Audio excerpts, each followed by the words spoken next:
అనుకుంటూ ఉంటాను.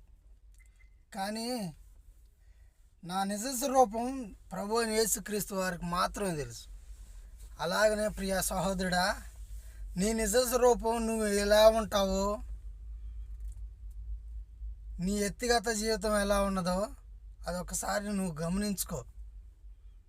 రియల్ ఎప్పుడు మనుషులను చూసి సహోదరులను కానీ సిస్టర్లను కానీ అవమానపరచడం కాదు, దేవునికి భయపడాలబ్బా.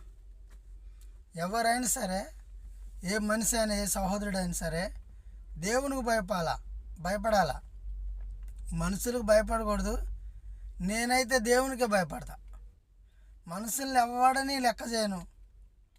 మనుషులు బాల్యం నుంచి చెడ్డది. మనుషుడు హృదయం బాల్యం నుంచి కేవలం చెడ్డదే.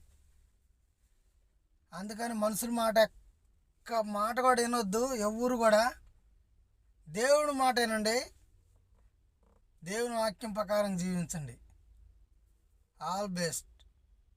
God bless you.